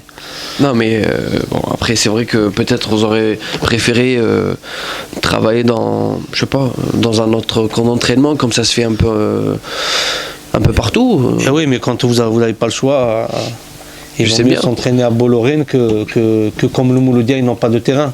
Et du côté de Mouloudia, pareil, à chaque fois, ça se retrouve. L'USMA, ils ont un peu de chance, comme vous venez de le dire, parce qu'ils ont leur stade à eux. Mais à chaque fois, on ferme les portes et tout, donc il n'y a pas de. Quand on veut. Non, c'est le club qui décide. Voilà. Mais par contre, le Mouloudia. Le Mouloudia, c'est spécial déjà, ils n'ont pas de. Le Mouloudia se retrouve quand ils s'entraînent dans les complexes militaires ou à la police. Donc ça, il n'y a pas de public. Mais sinon, à Ben Aknoun ou à Chevalet. Oui, je connais. Et après, Sétif, moi j'ai aucune idée, j'ai jamais eu la chance de. Sétif, ils ont un complexe, un nouveau complexe sportif. Oui. À Sétif. Oui, ils ont une école de foot, je crois, même internat et tout ça. Oui, ils ont un peu leur infrastructure aussi. Il y a Chlef aussi qui dispose de leur terrain. Et l'Alma, ils ont aussi une belle infrastructure à l'Alma. Ils ont le terrain principal et le terrain d'entraînement. Oui, mais je veux dire, l'Alma, c'est vrai qu'ils ont une pelouse aussi une pelouse naturelle. Non, mais après, de toute façon, je pense que notre deuxième invité, il va nous éclaircir un peu sur ça, parce que lui, il connaît très bien le championnat algérien. Monsieur Lamine, bonjour. Bonjour Sofiane, bonjour Nordine, bonjour amis auditeurs de Radio Gazelle. Ça va ? Ça va, alhamdoulilah, tout va bien. Bonjour Lamine. Bonjour Nordine, comment vas-tu mon frère? Ça va, alhamdoulilah, ça va, merci. Alhamdoulilah. Donc, je sais pas si vous avez écouté un peu. Bon, c'est vrai que la dernière fois, pour ceux qui nous écoutent, les fidèles de cette émission, on avait abordé un sujet et c'est vrai que j'étais un peu désagréable avec vous. Je vous ai pas laissé poursuivre votre thèse par rapport aux contraintes de temps. Vous connaissez très bien. Vous êtes du métier en quelque sorte parce que vous avez fait ça un peu auparavant. Donc là, aujourd'hui, comme chose promise, chose due. Voilà, devant tout le monde. Voilà, je vous ai remis votre. Voilà, j'ai tenu ma promesse. Je suis très content et voilà, donc on peut poursuivre notre débat si vous voulez. Donc on était en train de parler du championnat algérien. Je sais que vous suivez très bien l'actualité du foot algérien et notamment par exemple ce qu'on a abordé là il y a un instant, cette histoire de Nicolas Anelka qui va signer dans Nahd Houssendé. Tout d'abord, c'est très gentil d'avoir pensé à me mettre votre espace pour un peu discuter, en fait, pour que ça devienne justement notre espace collectif pour discuter de notre métier, de ce football algérien où on a grandi, où en essayant d'apporter nos différentes contributions à nos niveaux déjà. Deuxièmement, tu peux me tutoyer, Sofiane, parce que ça me dérange quand je suis vous voyez. Je vais essayer de. Ça va être compliqué, mais bon, il n'y a pas de souci, ouais. Et puis, en ce qui concerne Nicolas Anelka, je pense que Nordine a bien résumé la situation. C'est un buzz médiatique. Ça s'arrête là. C'est vraiment, c'est intéressant pour les médias, dans les réseaux sociaux. Ça fait bouger un peu les choses dans la léthargie actuelle du football algérien, football national. Donc moi, je n'irai pas plus loin. Je n'ai pas à commenter ça. Donc voilà. C'est un non-événement pour moi, sincèrement. D'accord. Malgré tout le respect que j'ai pour le joueur de Nicolas Anelka et le personnage aussi. Oui, non, mais ça c'est sûr. Après, voilà, on disait il s'est passé des choses. Il y a eu des voilà, ce qu'on était en train de dire par rapport à la licence CAF Pro, FIFA Pro, pardon. Donc il y a 5 clubs qui ont eu leur licence de club professionnel. Donc on disait c'est l'AS Ochlef, l'ISA City, FMC Alger et l'Alma et l'USM Alger. Oui, c'est les 5 participants en fait aux différentes Coupes d'Afrique, c'est tout. Ce n'est pas parce qu'ils sont meilleurs ou mieux structurés ou rien du tout, c'est juste que c'est une conséquence de. Voilà, on a fait ça parce qu'on est obligé de le faire. Ah, là vous me plaisez. Vous voyez pourquoi je vous fais. Parce que notre ami qui est en face de moi, là, M. Nordine Ouldali, qui souhaite toujours exercer en Algérie, lui il a caressé dans le bon sens du poil. Il disait que du bien de son ancien club de l'UASMA. Non, je parlais de l'infrastructure. Non. Mais c'est à moi de parler, monsieur. C'est moi qui décide. C'est ok. C'est comme ça que ça se passe. Donc, mais là, voilà, c'est un discours cohérent de Lamine. Allez-y. C'est très simple parce qu'on sait très bien que c'est les 5 équipes qui vont participer. C'est parce que c'est une mesure urgente, sinon ils n'auraient pas le droit et tout simplement. Ce n'est ni un mérite, ni un critère sportif, ni un critère d'infrastructure, ni structurel, ni rien du tout. Je pense que c'est comme. C'est conjoncturel. Tout à fait, Nordine. C'est comme ça ce qui se fait. Malheureusement dans le football algérien, tout est conjoncturel et d'où, si tu permets, Sofiane, d'où mon travail et ma future publication, Inch'Allah, si Dieu le veut. Voilà, justement, parce qu'on en a discuté entre-temps depuis l'émission de la dernière fois. Donc voilà, allez-y, donc vous pouvez nous parler un peu de ce que vous êtes en train de réaliser, parce que moi je vous ai dit, moi je vous encourage à fond et je suis très content que vous avez pensé à faire cette chose-là, parce que comme on dit, les paroles partent et les écrits restent, et malheureusement nous on n'est pas... je veux dire, notre culture, on n'écrit pas beaucoup, exactement, on ne documente pas beaucoup, et ça c'est très important ce que vous êtes en train de faire. Donc je vous laisse quand même nous expliquer un peu pour faire bénéficier ceux qui nous écoutent aujourd'hui. Alors étant justement de double culture, c'est-à-dire algérienne et française, donc je pense que la différence se situe à ce niveau-là. C'est que les Français ont une culture, une tradition d'écriture extraordinaire, et donc ils savent mettre en œuvre leur histoire, alors que nous, malheureusement, on est de culture orale. Donc nous parlons beaucoup, nous écrivons peu. Et malheureusement, justement, ça ne permet pas aux différentes générations d'accumuler du savoir à travers des écrits, à travers des histoires et pas mal de choses. Donc, parce que voilà, pour moi, l'histoire est appelée à conserver les idéaux humanistes, à faire passer du général au particulier. En fait, le tout afin que chacun apporte sa pierre à l'édifice, à construire, à structurer notre football, son passé à travers son histoire, son présent par ses compétences et surtout son futur par sa jeunesse. Telle est la mission, notre mission actuelle en tant que, en général, l'acteur de ce football algérien, parce qu'il n'y a pas pire que l'oubli. Et Nietzsche, le philosophe, qui disait un truc extraordinaire, nous on le cultive beaucoup en Algérie, c'est souviens-toi d'oublier. On se souvient d'oublier, c'est surtout ça. En fait, pour rappeler un peu mon travail, c'est en fait j'essaye de toucher un peu parce que le football algérien, je travaille entre l'histoire, la civilisation et la mutation sociétale. En fait, c'est des thèmes d'histoire et des thèmes de société. Le football algérien, comment a-t-il évolué à travers, pour moi, ce que j'ai divisé l'histoire du football algérien post-indépendance. Il faut bien préciser que le travail commence après 62, donc en 4 étapes majeures, 62, 77, où j'essaie de mettre le doigt sur la période postcoloniale. Donc personne ne s'est jamais posé la question comment étaient formés les joueurs à cette période-là, comment les clubs étaient structurés. Nous ne savons pas beaucoup comment. Et pourtant, il y avait des générations de joueurs extraordinaires, exceptionnels, comme le grand CRB avec les Almas, Kalem et Ashor. Donc des joueurs qui étaient des non structurés, qui n'ont pas été formés dans des clubs de formation ou dans des centres de formation, et donc qui exerçaient aussi d'autres métiers. Il faut rappeler que le Grand Chabab, les joueurs étaient des amateurs.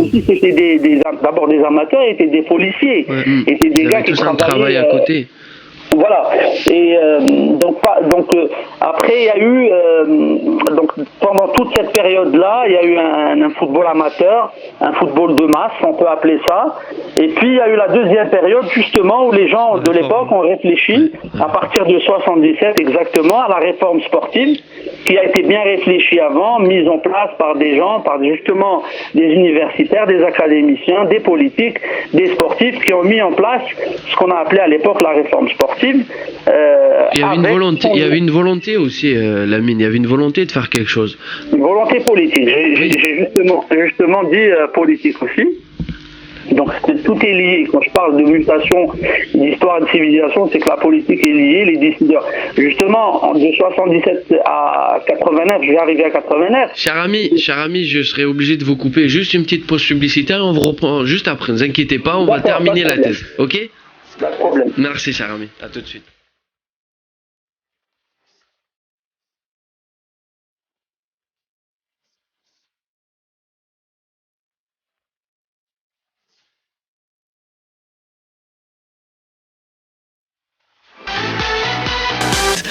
Bien évidemment sur Radio Gazette 98 FM. On est toujours avec notre ami Lamine Kizim. On a commencé à développer une thèse. Ça serait malhonnête de notre part de la laisser à côté. Donc, monsieur Lamine, vous êtes toujours avec nous ? Toujours.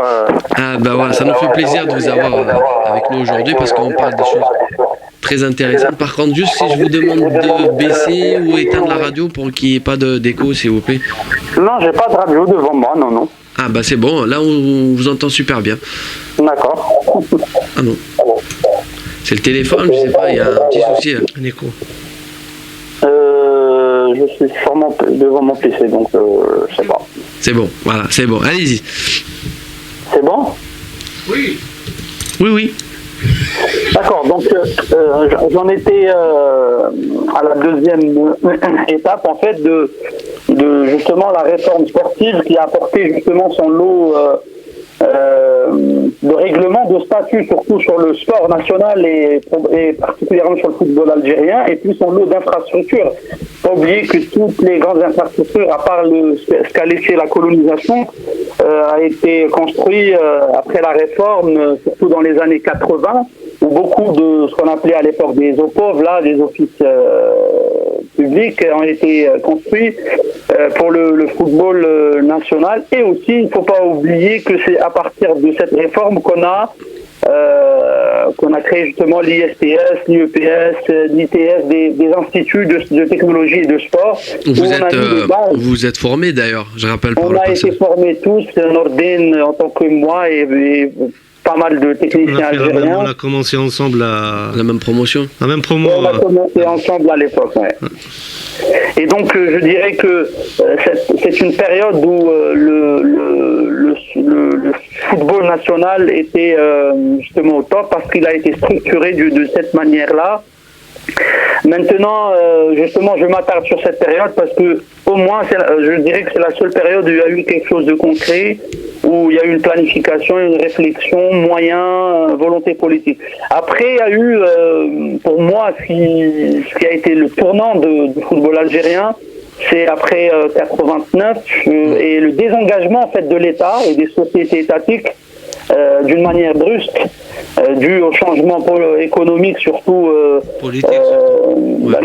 Le marché commun, la liberté on est passé un peu à une autre économie, et donc on a délaissé ce qu'on appelait à l'époque les ASP, les associations sportives de performance, qui sont redevenus des clubs amateurs et pourvus ou dépourvus justement de fonds, de subventions, ce qui a ouvert, à mon sens, la brèche aux businessmen et aux gens qui sont venus de toutes parts pour s'accaparer un peu le monde un du football qui a pris une autre dimension. Donc je pense que c'est une période très très, pour moi, qui a un peu changé la donne. Et d'ailleurs, c'est depuis que nous n'arrivons pas à structurer le football et qu'il y a eu beaucoup justement de mauvais résultats à tous les niveaux. Et donc la dernière étape, c'était à partir de 2010 où il y a eu le professionnalisme décrété unilatéralement par la fédération algérienne. Parce qu'on était obligé, encore une fois, c'est circonstances. Non, on n'était pas obligé de le faire de cette manière-là. Oui, non, mais je parle, il y avait parce que tu sais, il y a un deadline en 2017, donc tous les, c'est-à-dire c'est conjoncturel, comme je dis à chaque fois. Donc il y a une date limite, c'est en 2017. Toutes les fédérations, il faut qu'elles soient professionnelles. Oui, mais justement, fallait-il pas réfléchir à... Moi, je suis pas là pour dire...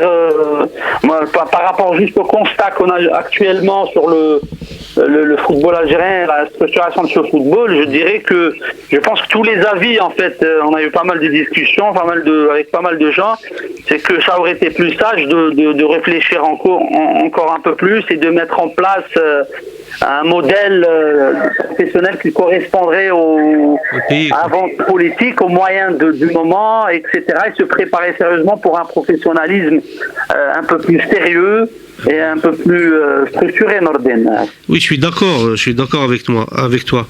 La petite révélateur. Donc, je suis d'accord. Je suis d'accord avec moi, voilà. Allez, voilà. Non, ce que je voulais dire, parce que je pense qu'on en a parlé, tu sais, on a tenu des discussions avec Lamine, c'est des... J'imagine bien. Ouais, on parlait toujours de... Qui doit gérer ça ? Qui doit le faire? Qui doit être le déclencheur de ça? Il faut déjà une prise de conscience. Et politique déjà. Oui. Oui, déjà quand on instaure un truc de ce genre, c'est l'État s'il y a une assurance de l'État qui est derrière, qui est derrière, un peu le parrain du projet. Bien sûr. Quand on a instauré le centre de formation, il y a l'État qui aide cet événement pendant un moment, après elle les lâche. Une fois qu'ils prennent notre cas. Donc quand ils ont instauré la mine, si tu te rappelles, en 2010, quand ils ont instauré le professionnalisme, ils ont dit que l'État allait mettre de l'argent. Oui, il allait mettre de l'argent. Et promettre même des lots terrain. Non, surtout le crédit que l'État devait mettre. Elle devait mettre 10 millions de dinars, ou je ne me rappelle plus quoi. Et les gens, ils ont sauté sur l'occasion. Qu'est-ce qu'ils ont fait, les clubs? Ils se sont tous mis, ils ont tous fait leur club comme professionnels. Ils ont profité de ces subventions. Et au fait, ils ont fait ça sans aucun projet, avec aucun projet. Ces subventions, ils ont été versées au club? Oui, bien sûr. Combien vous avez dit? Il y a 10 millions de dinars, je pense, par club. Lamine. Oui, non, mais écoute, ça, je connais un peu le souci, mais bon, c'est pour ça que je dis qu'on revient à un problème de planification, d'échelonnement dans le professionnalisme. Ça aurait été peut-être plus sage d'opter pour un semi-professionnalisme. Voir comme ils ont fait les Tunisiens avec ces 6 clubs, petit à petit, après les autres suivent. Je ne sais pas si c'est le bon modèle tunisien ou ailleurs. Mais je parle réfléchir à un modèle, quoi. Voilà, trouver un autre un modèle à nous. Comme un autre.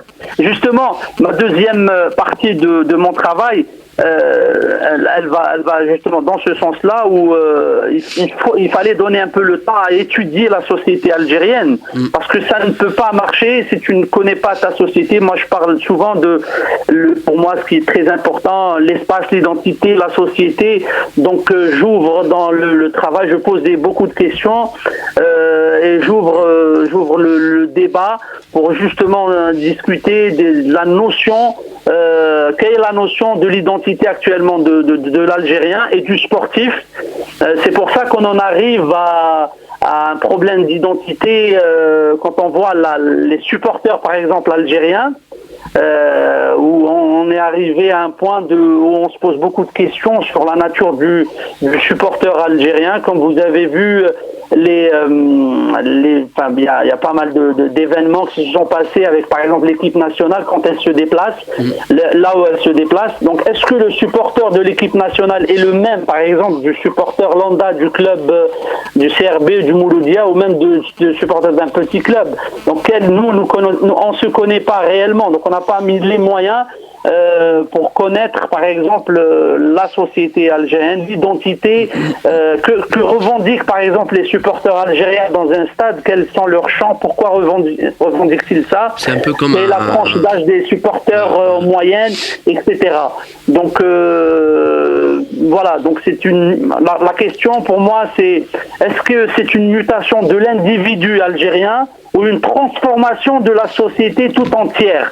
C'est ça pour moi le débat. Est-ce qu'on peut arriver à essayer de donner des hypothèses? Je parle même pas de réponse, parce que c'est aux sociologues voilà. de s'accaparer du sujet. Est-ce que c'est une mutation de l'individu algérien ou une transformation de la société? Non, mais je pense qu'on a notre idée quand même, parce qu'il y a la transformation de la génération. C'est plus le même Algérien qui existait avant. Quand je discute avec des gens qui sont spécialistes dans la matière, ils vous le disent que c'est les jeunes maintenant, c'est plus les mêmes par rapport aux moyens technologiques qui peuvent exister actuellement, par rapport ça c'est connu un peu partout dans le monde, mais c'est vrai qu'en Algérie malheureusement la société se dégrade de plus en plus. En fait, si vous voulez, on sait pas d'où on vient et on sait pas où on veut aller, donc on regarde, on est plus européen par moment, on sait pas du tout quelle ligne prendre. On a pas mal de modèles qui sont exposés à nous via internet, via pas mal de moyens, d'outils, mais sauf que un jeune Algérien, supporter algérien, je parle, qui se trouve par exemple en Algérie, son modèle c'est lequel? Il sait pas trop. Est-ce qu'il va se tenir correctement dans un stade, regarder son match malgré que son équipe perd ou gagne, ou alors faire la... Oui. Si tu permets, juste, par exemple, ce que tu dis, c'est très intéressant, c'est juste, mais moi je vais te donner un contre-exemple de ce que tu dis. Oui. Regarde, toi tu dis, mais comment tu expliques que le supporter algérien qui vit en Algérie et le supporter algérien qui vit en Suède ou en France ou ailleurs, pourquoi quand ils viennent de tous les horizons pour le même objectif qui est l'Algérie, pourquoi ils se ressemblent quand ils s'assemblent? Pourtant, ils viennent de différents horizons. Ils vivent, l'un vit en Suède, l'autre en France, l'autre en Belgique, l'autre en... Mais quand ils se retrouvent autour du même projet qui est la sélection nationale, pourquoi ils s'assemblent même dans la bêtise des fois, hein. Voilà, il y a une contagion, notamment pour se rappeler du match amical en Suisse, c'est ça, l'envahissement du terrain récemment, c'est pas très loin.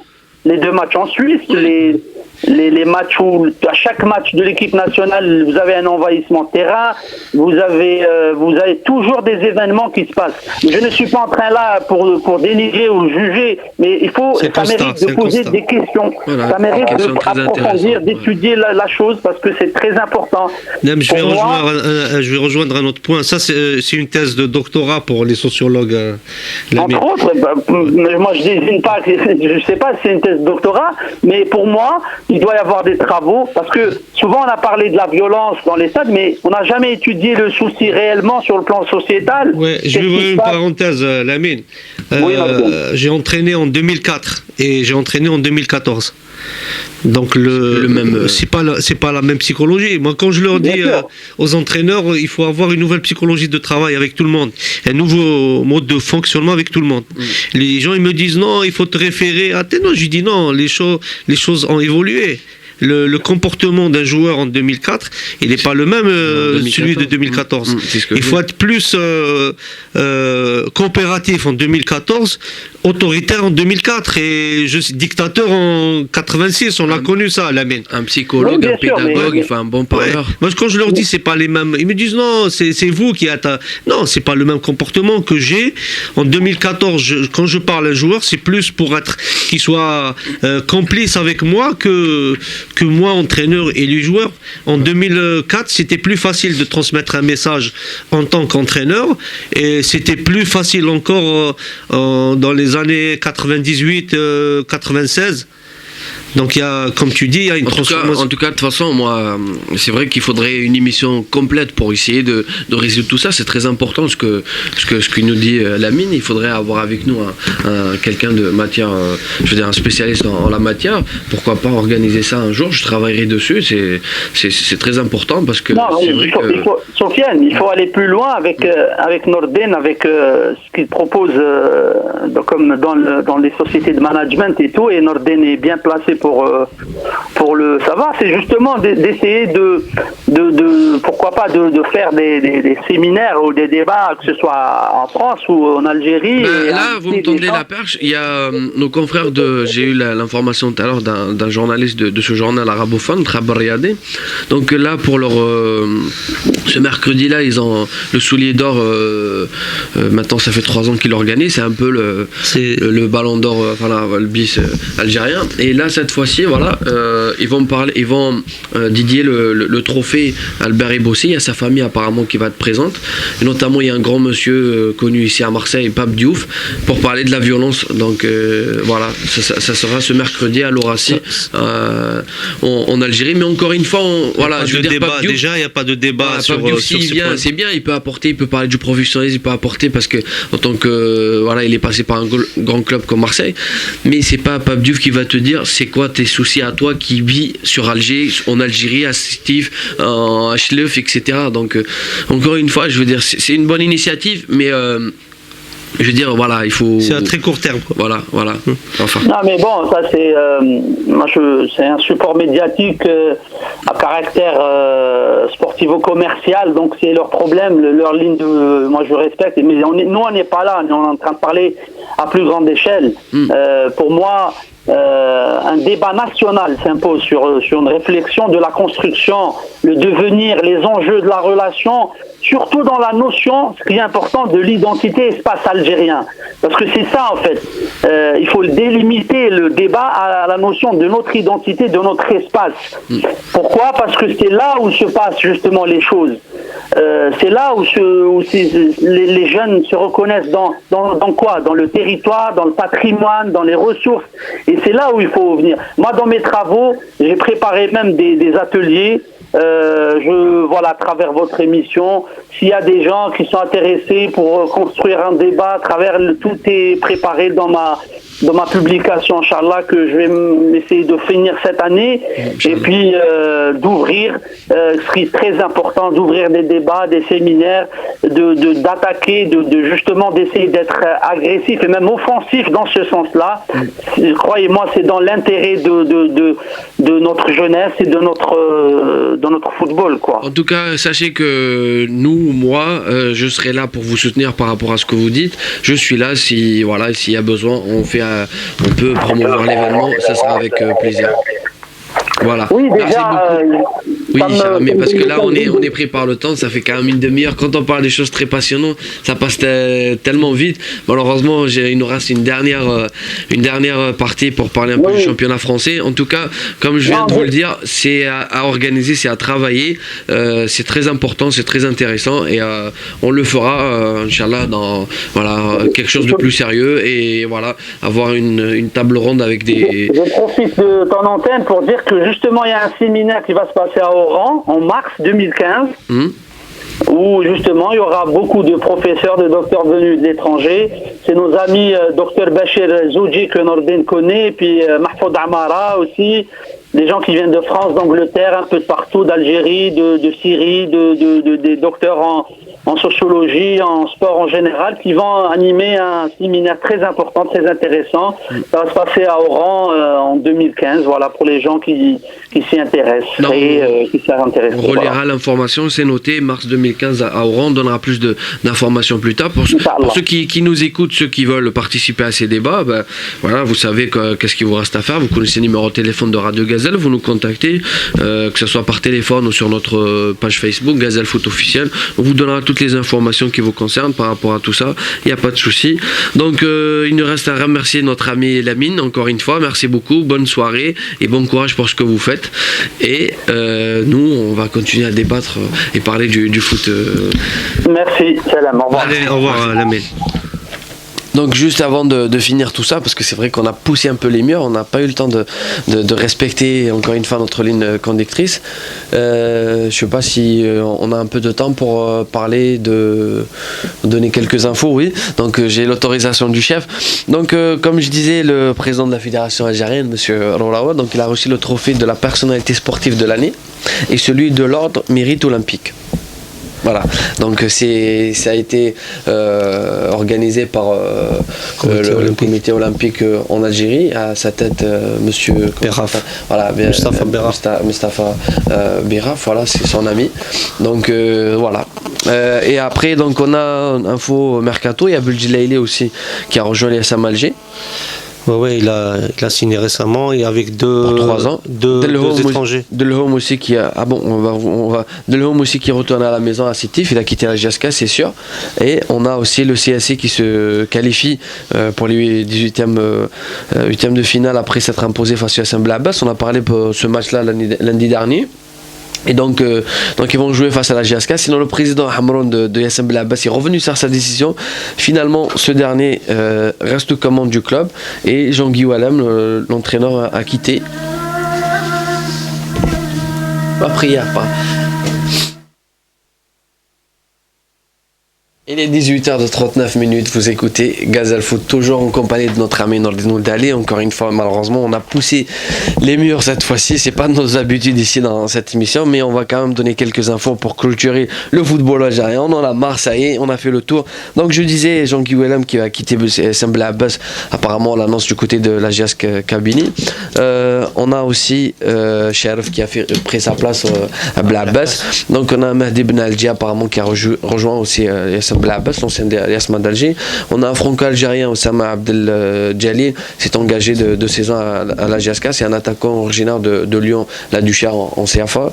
Et encore une fois, une sortie médiatique de Hanaché, donc abstraction, j'en parle même pas. Et du changement aussi également du côté de Mouloudia d'Alger, l'ancien joueur de Mouloudia, Raïssi Abdelkrim, remplacera Haj Talib au poste du président du club. Et aussi, il sera accompagné de Zanir El Tarek Lazizi en coordinateur. C'est bon, j'ai fait le tour, ne parlez plus du foot algérien, cher ami.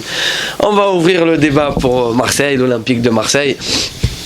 Et oui, je rappelle pour ceux qui nous écoutent, on aura notre ami Michel Garacio qui va nous faire le plaisir de participer un tout petit peu avec nous juste après. Donc voilà, ça va plus pour l'OM, mais c'est dur pour le PSG. Ouais, non, mais après nous, au contraire, pour le PSG, ça nous arrange, cher ami. Donc c'est au contraire, donc on aime bien ce qui se passe un peu. Donc voilà, pour rappel des faits, il y a eu l'élimination face à Grenoble lundi dernier. On en a parlé ici dans cette émission avec notre ami Malek.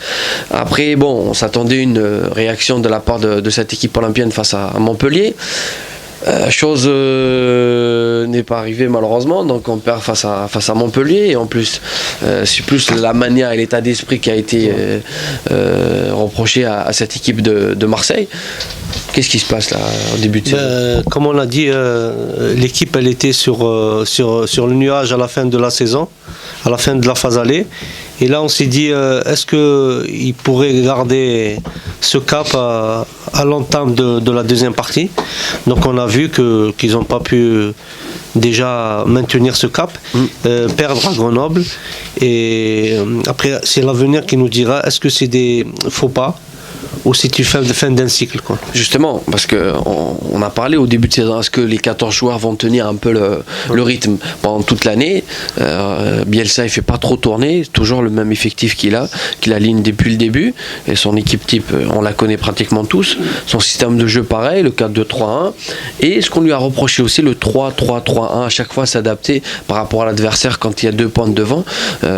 Donc voilà, ça commence un peu peut-être à être pesant, je sais pas. On a notre ami Michel Garassio de la Marseillaise qui est avec nous en direct.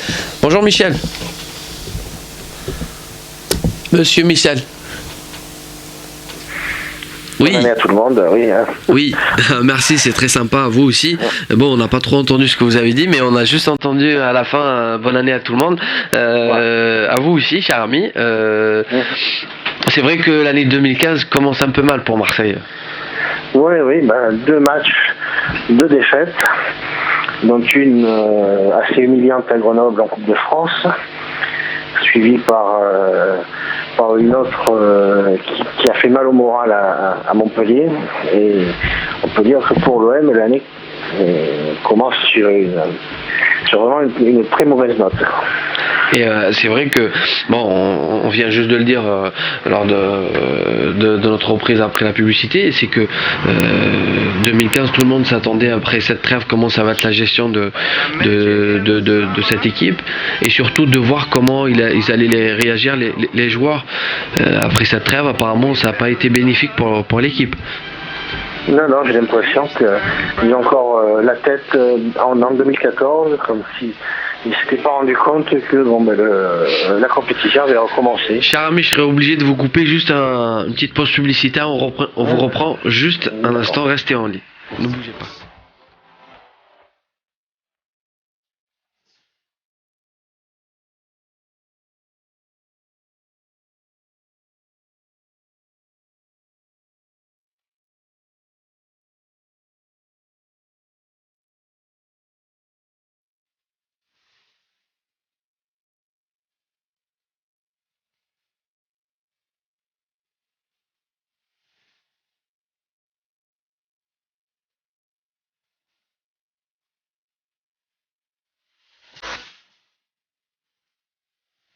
De retour sur les studios de Radio Gazelle 98 FM, vous écoutez toujours Gazelle Foot. On reste encore un petit peu de temps ensemble, on est toujours en compagnie de notre ami dans le Tour d'Allée, et au bout du fil on a toujours monsieur Michel Garassio de la Marseillaise. Ça va, j'ai bien prononcé votre nom cette fois-ci, cher ami? Oui. Il y a du progrès depuis l'année dernière. Ouais, donc cher ami, on disait déjà cette élimination malheureusement à Grenoble. Après on attendait une réaction de la part des Olympiens face à Montpellier. Ouais. D'ailleurs, notre ami Roland, on le salue s'il nous écoute. Donc c'est vrai qu'il nous a pas rendu service ce soir-là, le vendredi dernier, mais c'est vrai que ce qu'on reproche plus à Marseille, c'est cet état d'esprit, cette grinta, cette... ils ont l'impression d'être résignés, quoi. Oui, on avait l'impression que c'était Montpellier qui était Marseille et l'inverse. Alors certes, Bielsa peut dire qu'ils ont encore une fois eu la maîtrise du ballon, mais encore faut-il savoir le bonifier. Ça sert à rien d'être maître du ballon si on n'est pas capable. Bah oui, c'est stérile à chaque fois. D'aller au bout. Oui. Et là, contre Montpellier, c'est la première fois que Marseille a si peu de ballons cadrés dans une soirée. en seconde période, il n'y a qu'un ballon cadré, c'est le but de Ambrani. Justement, vous étiez là-bas au stade. D'ailleurs, même félicitations pour Bilal Ambrani qui a marqué son premier but pro avec Marseille. Lui, il a connu des moments très difficiles. Il le disait même aujourd'hui chez nos confrères. Il revient de très très loin. Hein. Oui, il arrive de très très loin parce qu'il faisait partie du loft en début de saison. Donc il a échappé belle, on va dire. Et là, aujourd'hui, voilà, c'est lui qui marque malgré qu'ils n'ont pas gagné. Mais cher ami, ce qu'on reproche à Bielsa en ce moment, c'est plus le fait d'aligner à chaque fois 3 derrière et s'adapter par rapport à l'adversaire. Je vous donne une stat là que j'ai devant moi. Même notre ami qui est présent ici sur le plateau.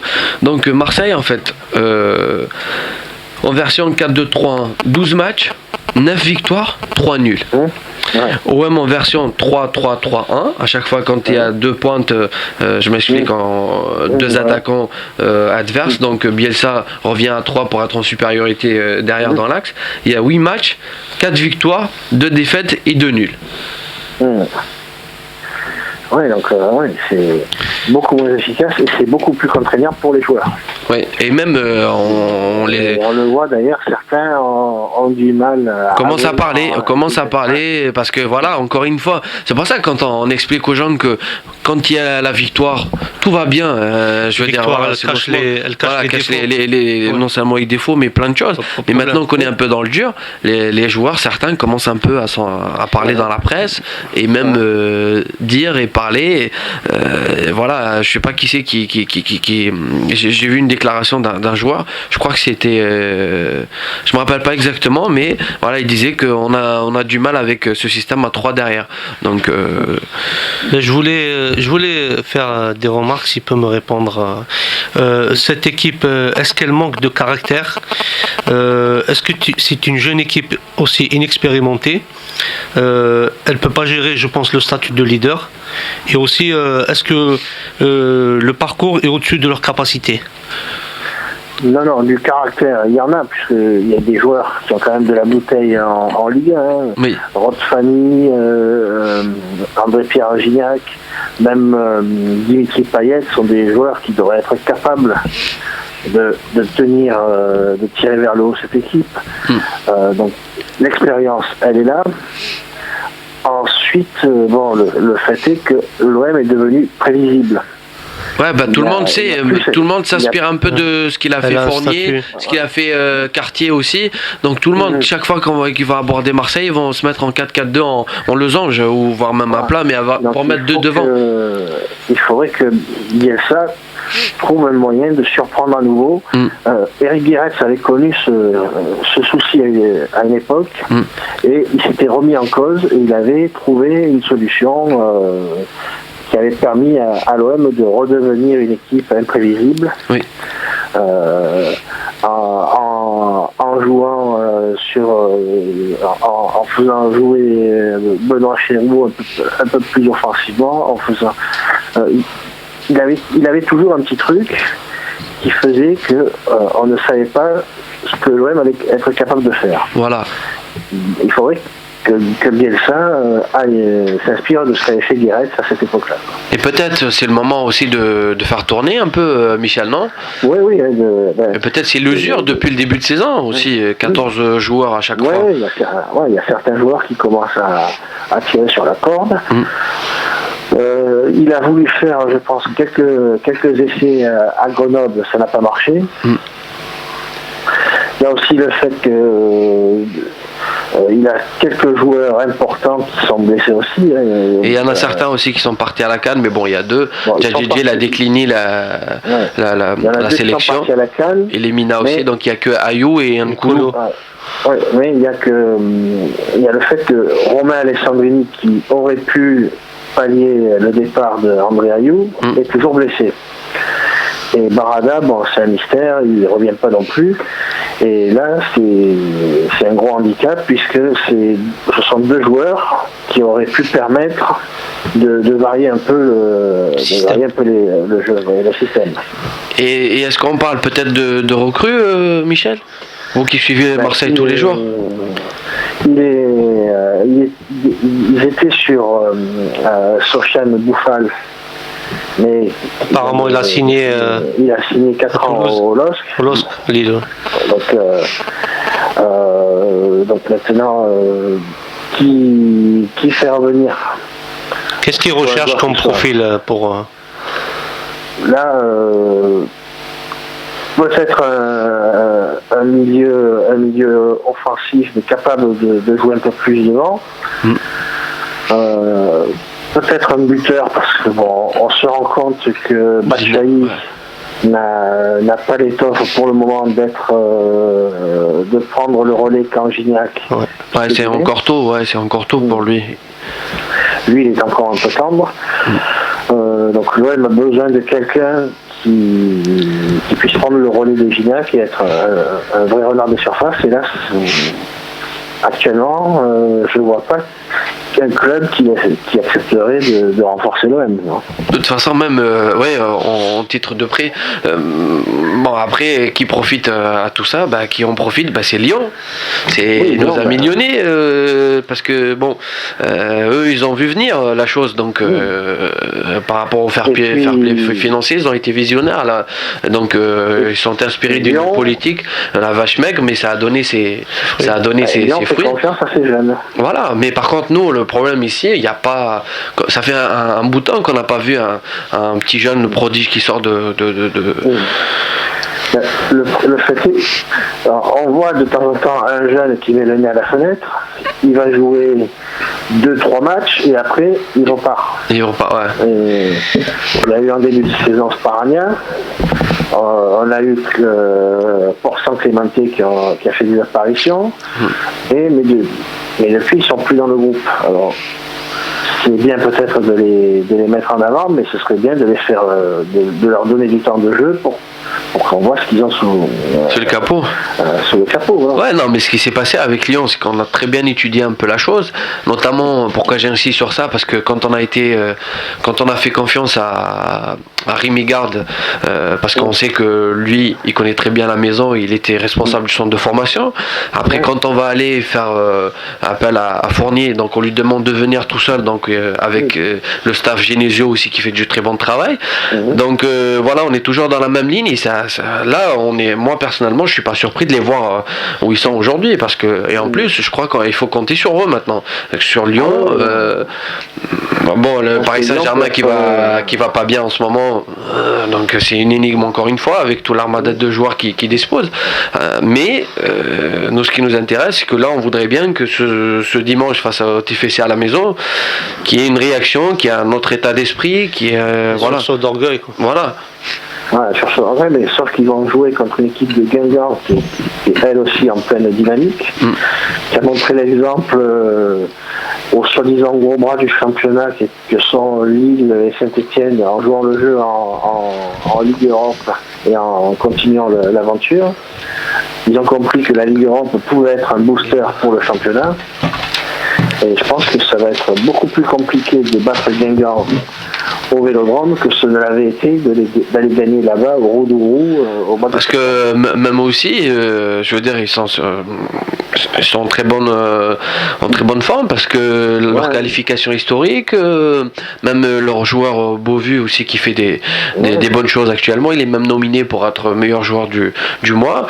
Donc voilà, eux aussi ils vont venir sans pression, donc la pression elle sera plus du côté olympien et ça va être intéressant de voir. Et moi je serais pas surpris de voir un 4-4 de la part des Guingampais. Donc non, mais en plus, c'est une équipe qui a les moyens d'embêter l'OM. Et je vous dis, en plus, ils ont emmagasiné de la confiance, alors que l'OM commence à avoir un peu la tête dans le sac. Ouais. On le voit au niveau des joueurs qui n'assument pas parce qu'ils ne viennent pas parler après les matchs. Ils s'en vont, on a l'impression que ce sont des voleurs de poules qui ont été pris la main dans le sac et qui cherchent par tous les moyens de s'enfuir, à s'esquiver. Ils s'extirpent un peu, c'est une expression à la mode en ce moment du stade. Écoutez, cher ami, espérons que ce dimanche ça ira un peu mieux et qu'on retrouve un peu le sourire du côté du Vélodrome. Voilà. Sinon, merci beaucoup, cher ami, de tout cœur avec vous, à la Marseillaise, on y croit. Ouais. Je sais que vous passez des moments très difficiles en ce moment et espérons que ça va aller dans le bon sens et voilà, dans le mieux. Ok, merci. Merci, bonne soirée Michel, encore une fois. Bonne soirée, Merci, au plaisir. au revoir. Sur ce, on arrive à terme de notre émission. Je pense qu'on a passé un très bon moment, agréable, toujours en compagnie de notre ami Nordin Ouldali. Maintenant, ça y est, pas besoin de vous présenter. Je fais partie des meubles. Voilà, vous faites partie de la maison. À la régie, notre ami Richard qui fait du super boulot, qui sourit derrière son casque. Et ben, quant à moi, Sofiane Abidat, je vous salue. Je vous dis merci encore une fois de nous avoir écoutés, d'être resté fidèle, d'avoir resté fidèle à notre émission, à Gazelle Foot. Encore une fois, sans vous, cette émission n'est rien, n'existe pas. Je vous dis bonne soirée et restez sur l'écoute de 98 FM Radio Gazelle. Je vous donne rendez-vous l'année prochaine avec encore plus d'invités et plein d'actualités à débattre tous ensemble. Merci, au revoir.